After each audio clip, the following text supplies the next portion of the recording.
السلام علیکم ورحمۃ اللہ وبرکاتہ۔ الحمد للہ وکفی وسلام علی عبادہ الذین اصطفی والتقى والعفاف والغنى،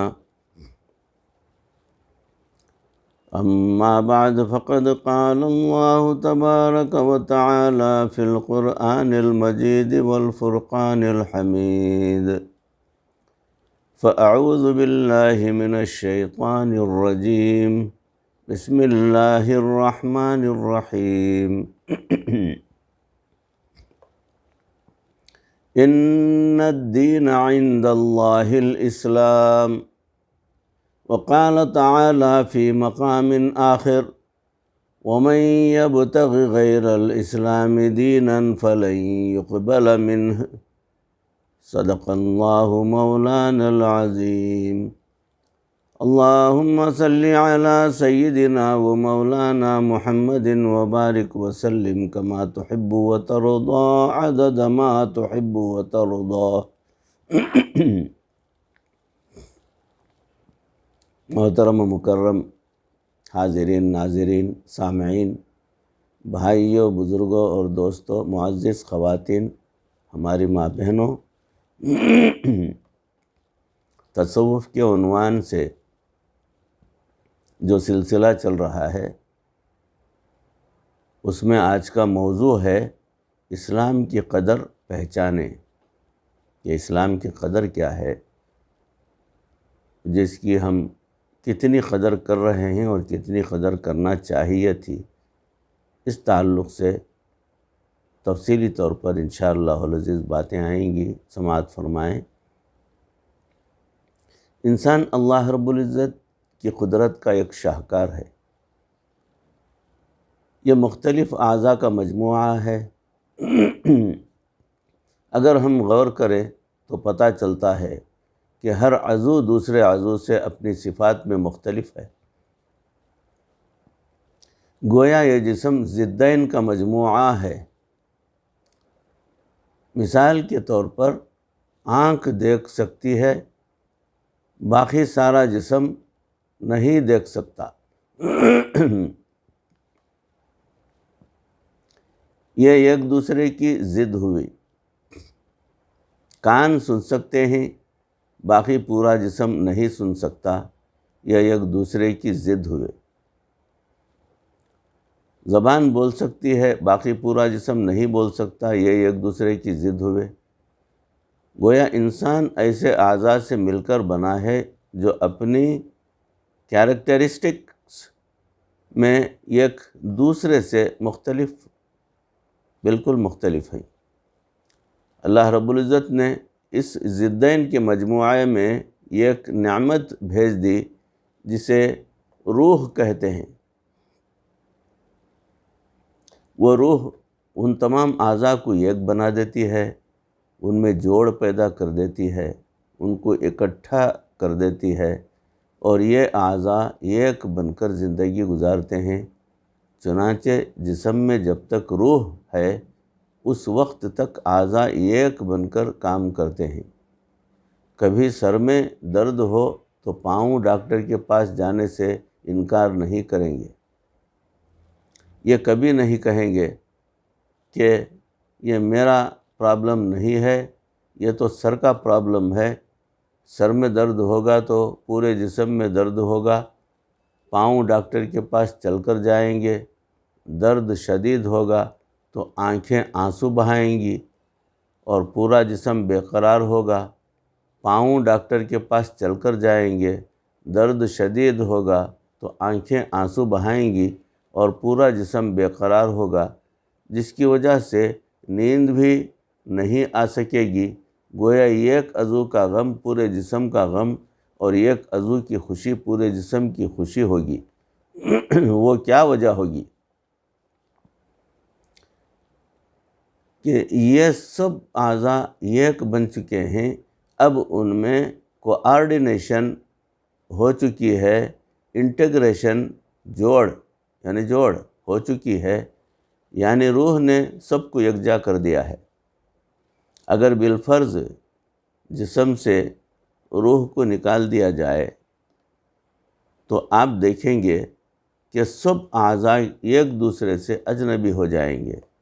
جس آدمی کے جسم سے روح نکل چکی ہو، آپ اس کی زبان کھینچ کر چھری سے 2 ٹکڑے کر دیں تو آنکھ میں کوئی آنسو نہیں آئے گا، ہاتھ بھی پروٹیکشن کے لیے نہیں اٹھیں گے، پاؤں بھی اپنے آپ کو بچانے کے لیے نہیں بھاگیں گے، اس لیے کہ وہ سب ایک دوسرے سے بیگانہ ہو چکے ہیں۔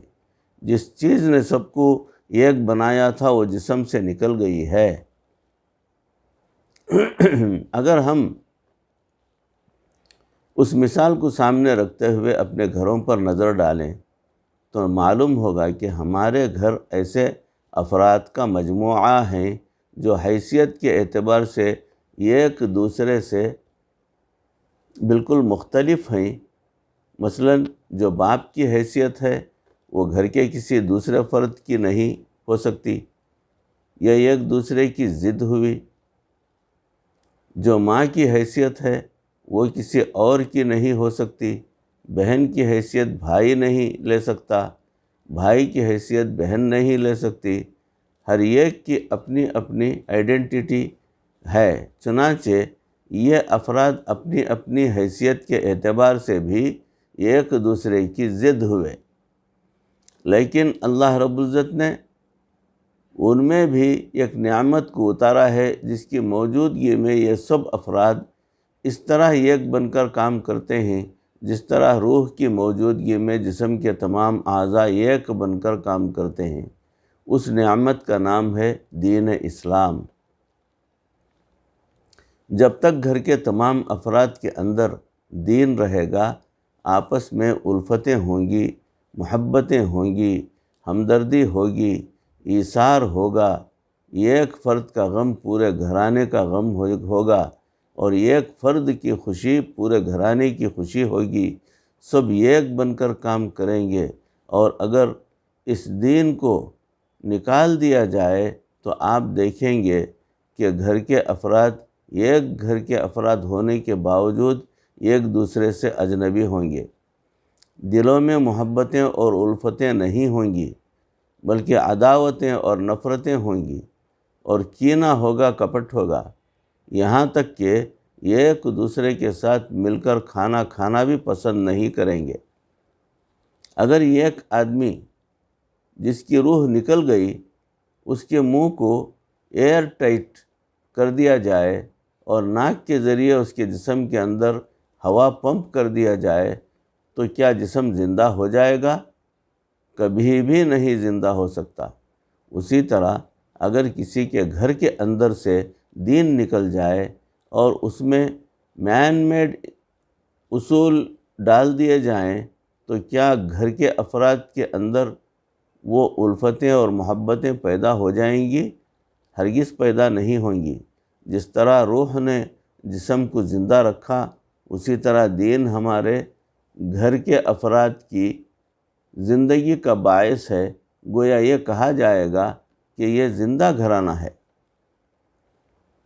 جسم کا بازو اگر یہ سوچے کہ میں جسم کے ساتھ بندھا ہوا ہوں، میں جسم سے الگ ہو جاؤں گا تو آزاد ہو جاؤں گا اور میں اپنی مرضی کا مالک بن جاؤں گا، تو کیا بازو کی یہ سوچ ٹھیک ہوگی؟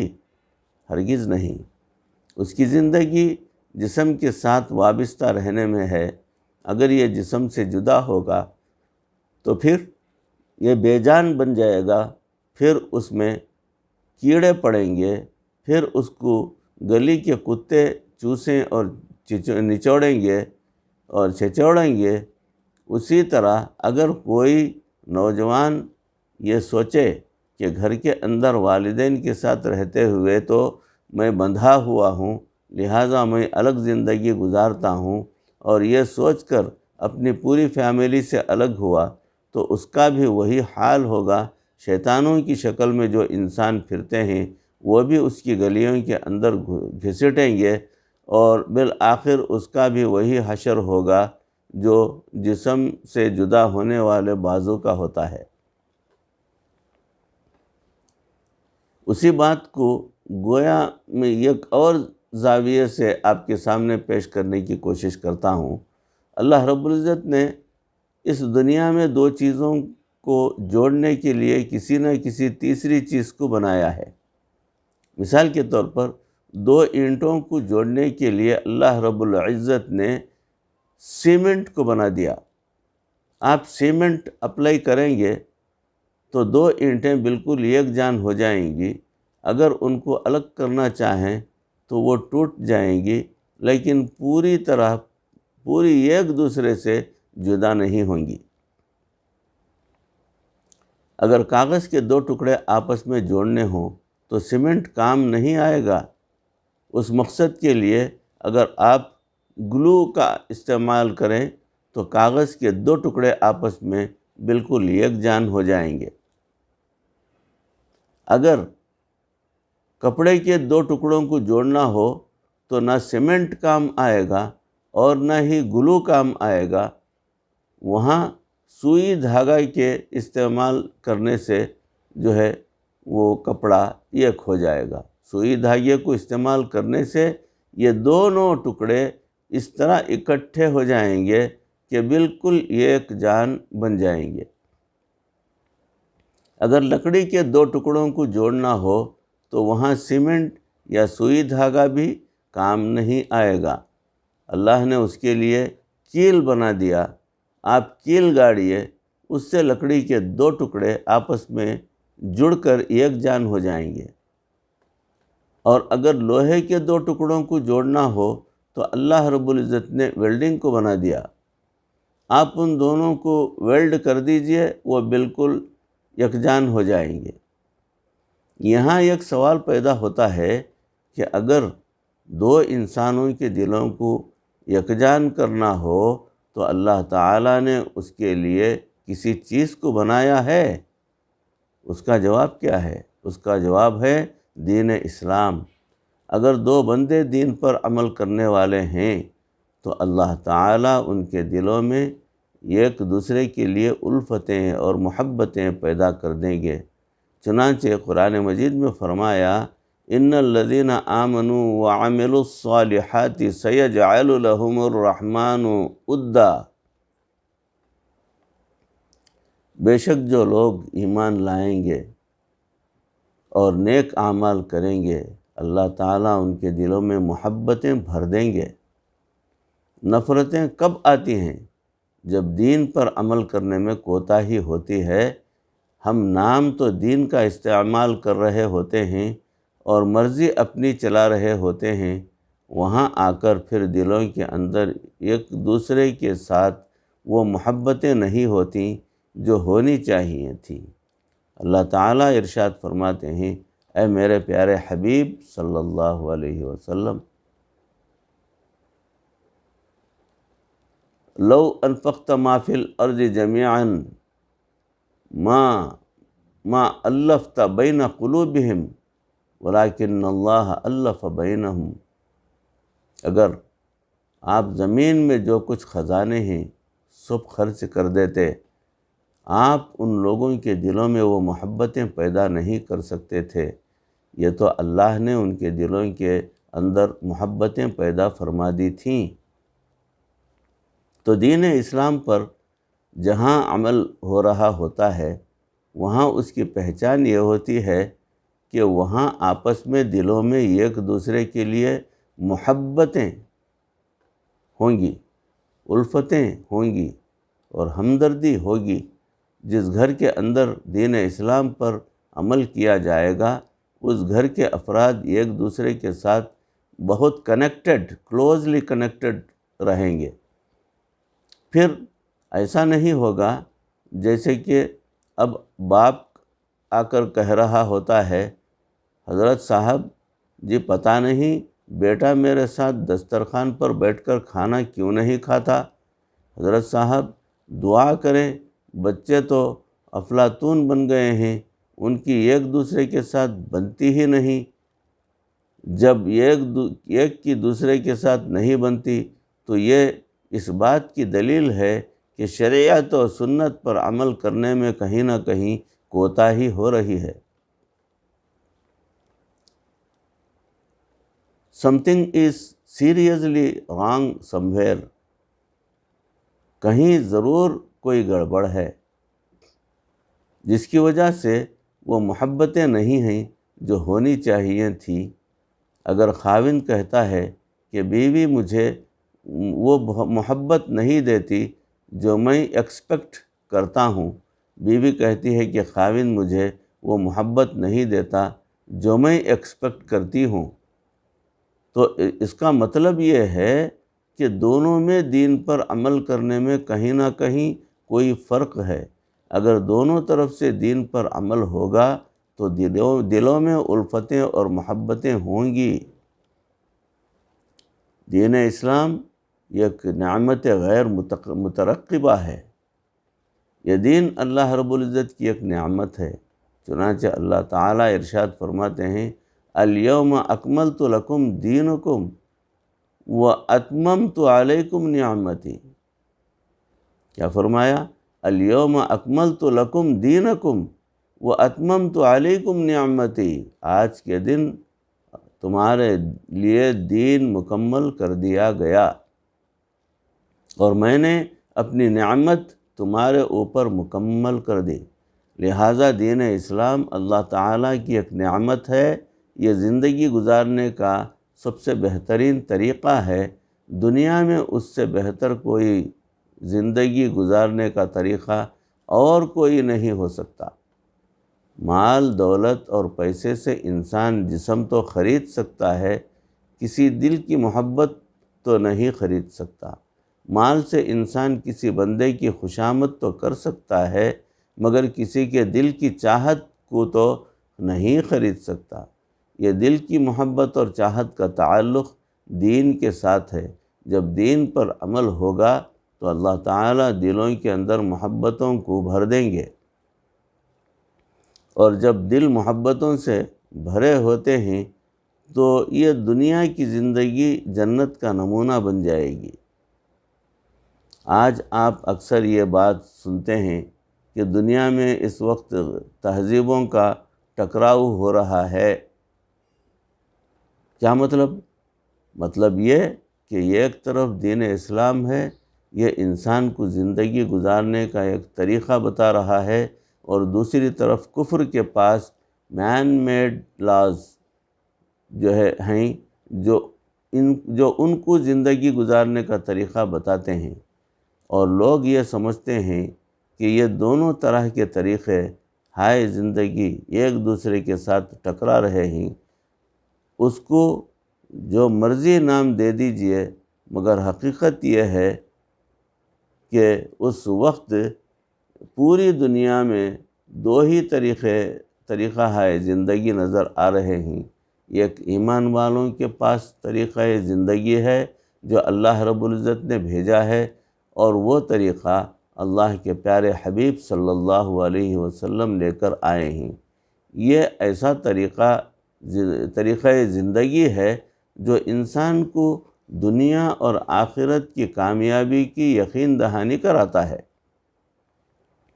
اور دوسرا کفر کے پاس وہ طریقہ زندگی ہے جو انہوں نے ہٹ اینڈ ٹرائل میتھڈ سے وضع کیا، یعنی ان کے ذہن میں کوئی بات آئی کہ زندگی میں ایسے اصول بنا لیتے ہیں، اس کی بنیاد پر انہوں نے وہ اصول بنا لیے، تو صاف ظاہر ہے کہ جو شاخ نازک پہ آشیانہ بنے گا ناپائیدار ہوگا۔ آج آپ لکھے پڑھے لوگ سامنے موجود ہیں۔ اللہ رب العزت نے آپ کو ٹریلینز آف برین سیلز دیے ہیں، آپ کے پاس دنیا کی تعلیم ہے، آپ میچیور لوگ ہیں، اور آپ سوسائٹی کے ذمہ دار لوگ ہیں۔ آپ کے سامنے جب یہ بات آتی ہے تو اکثر یہ دیکھا گیا ہے کہ ہم ڈاؤن فیل کرتے ہیں۔ ہم ڈاؤن فیل کرتے ہیں کہ ہم مسلمان ہیں۔ نہیں، آج ہم ذرا اس بات کو ایویلیویٹ کریں گے کہ دین اسلام اللہ کی کتنی بڑی نعمت ہے۔ ہمیں اس بات کا پورا یقین ہونا چاہیے کہ ہمارے ہاتھ میں سونا ہے۔ کفر اپنی طاقت کی بنیاد پر جو اس کو پیتل ثابت کرنا چاہتا ہے وہ بات ہرگز نہیں ہے۔ کمزور ہونا ایک الگ چیز ہے اور ہاتھ میں سونا ہونا ایک الگ چیز ہے۔ کم از کم ہم اس کی ویلیو تو سمجھیں نا۔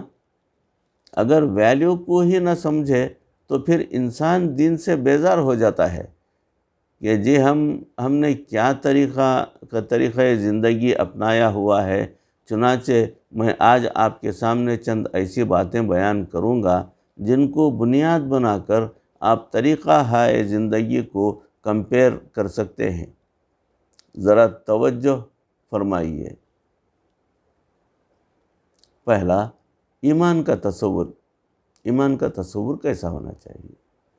دین اسلام ہمیں ایمان لانا سکھاتا ہے۔ یہ ہمیں ایک تصور دیتا ہے کہ ہمارا ایک پروردگار ہے جس نے ہمیں پیدا کیا ہے، اور قیامت کے دن ہمیں اس پروردگار کے سامنے کھڑا ہونا ہے۔ اگر نیکی کریں گے تو انعام حاصل کریں گے، اور اگر برائی کریں گے تو قیامت کے دن سزا پانے والے بنیں گے۔ یہ تصور اتنا عجیب ہے کہ انسان کی زندگی کے بڑے بڑے مسائل اس تصور سے حل ہو جاتے ہیں۔ آپ ذرا غور کیجئے، ایک جوان سال لڑکی ہے، 22 سال کی عمر میں اس کی شادی ہو گئی۔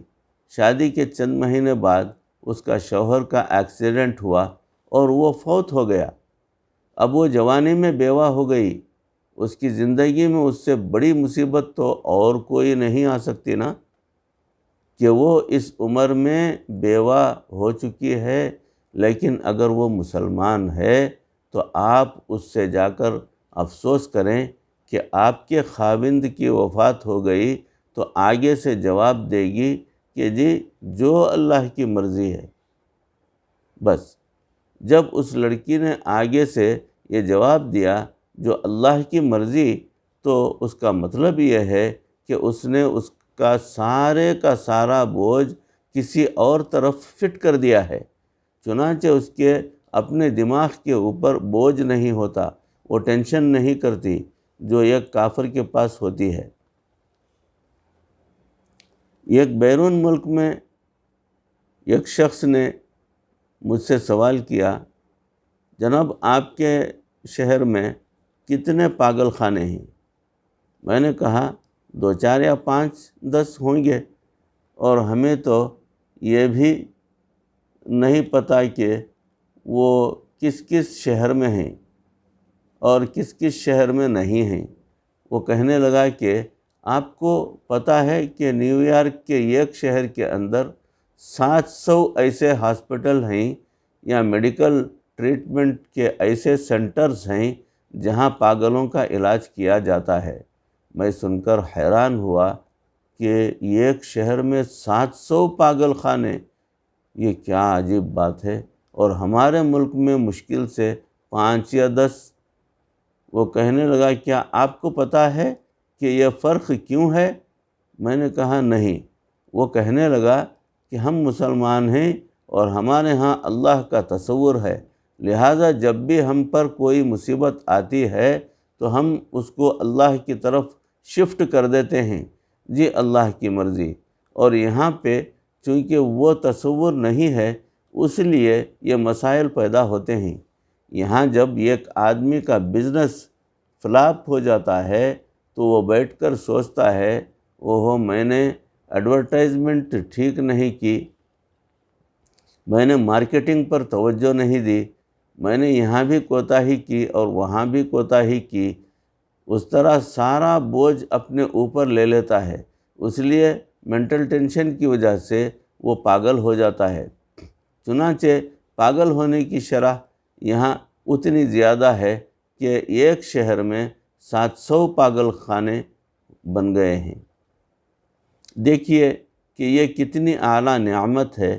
یہاں کسی کو گھاٹا پڑ گیا یا کسی کا کوئی کلوز لوڈ ون جو ہے بڑا تھا وہ فوت ہو گیا تو کیا کہا جاتا ہے؟ کہا جاتا ہے کہ جی اللہ کی مرضی ہے۔ یہ اللہ کی مرضی کہنے پر جتنا بوجھ تھا وہ سارے کا سارا کہیں اور شفٹ ہو گیا۔ تو ایمان کی نعمت نے انسان کو پاگل ہونے سے بچا لیا۔ سبحان اللہ۔ بھائیوں، بزرگوں اور دوستوں، عزیزوں، موضوع چل رہا ہے۔ انشاءاللہ اس کی اگلی کڑی، اگلی نشست میں آپ حضرات کے روبرو پیش کرنے کی کوشش کروں گا۔ کہیں سنی باتوں پر اس عاجز کو بھی، آپ تمام کو بھی پروردگار عمل کرنے کی توفیق عطا فرمائے، ہمارے اندر اخلاص عطا فرمائے، دین کو صحیح سمجھنے کی اور اس پر عمل کرنے کی پروردگار ہمیں توفیق عطا فرمائے۔ دنیا کے اندر کس طرح زندگی گزارنا ہے، اس لائحہ عمل کو ہماری اپنی زندگیوں میں لانا بہت ضروری ہے۔ پروردگار اس کی ہمیں توفیق عطا فرمائے، ہمارے اندر پروردگار اخلاص عطا فرمائے، زندگی جو ہے کہ اسلام پر صحیح ڈھنگ سے چلنے کی ہمیں توفیق عطا فرمائے، مرتے دم تک پروردگار کسی کا محتاج نہ بنائے، ایمان پر ہمارا خاتمہ فرمائے۔ وآخر دعوانا ان الحمد للہ رب العالمین۔ السلام علیکم ورحمۃ اللہ وبرکاتہ۔